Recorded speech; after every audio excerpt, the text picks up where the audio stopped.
ayusin ko naman, Brad, pagkarga. Sabi mo kanina, okay na. Sabi mo kanina, okay na. Binigay mo sa akin yung resibo. Yan, resibo na yan, okay na. Titingnan ko yung gits ko. Kulang yung gits ko. Picture naman ako. Purple, laga ka. Ayusin mo na, hindi ko na kailangan yan. Wala na. Paano ko ba mapapasaya sa operator ko? Ayusin mo. Ayusin nyo naman, ma'am. Ha? Kaya ako matadali. Sabi ng ano mo, okay na. Ayusin nyo naman. Buti ko sana kung titirin ako pag hinalaan ako yan, ha? Hindi ko naman ginawa. Ha? Ayusin mo, Brad.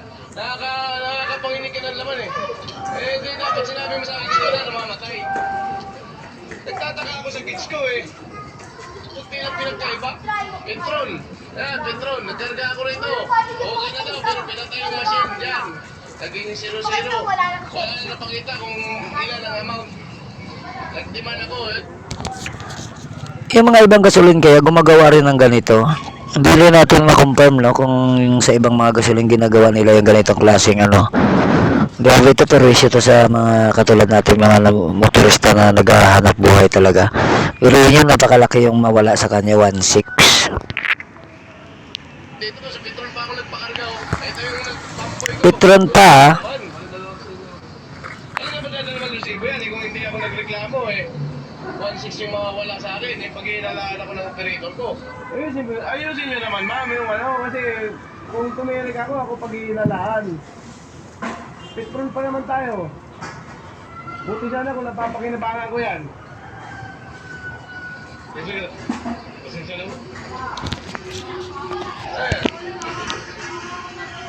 Saan kayo na branch to mga boss? Wala nang nilagay dito kung saan to nangyari na klasika Hindi nakalagay dito. Napanood ko lang sa Facebook to. Pero hindi ko wala ako nakita kung saan to na lugar.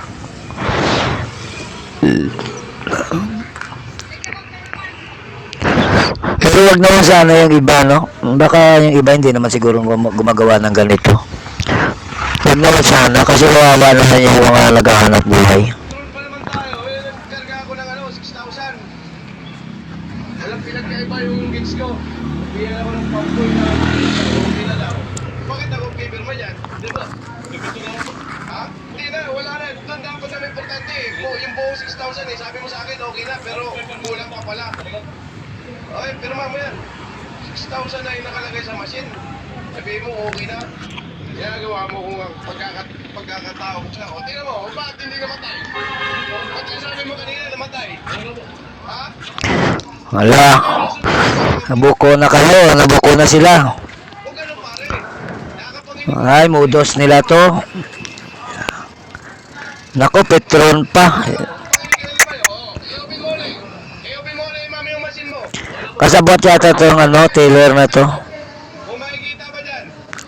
Open mo ulit yung machine mo. Naka-off yan. Bakit na i-price yan? Ito na wala. Nako. 0-0 yan. Kanina bumalik yung 4,400. Na. In-open ngayon. Bakit 4,400? May bumaba kanina. Ayusin mo pare ha. Nako, mudos nila to. Tinig mo ko ng focus ko to. Lagot na, patay kang bata ka. Mo.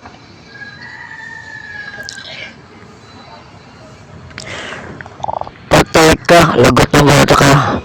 Kaya sana halos hindi naman lahat ng gasolinahan ganito, Grabe. Grabe na talaga yung natin ngayon.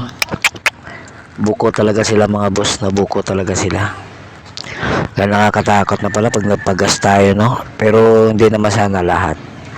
Hindi naman sana, ang iba sana hindi naman gumagawa ng ganito. Patas sana, patas sa hanap buhay. Ayun lang po mga boss, kaya na pong maghusga niyan. Viral na to mga boss Viral na to.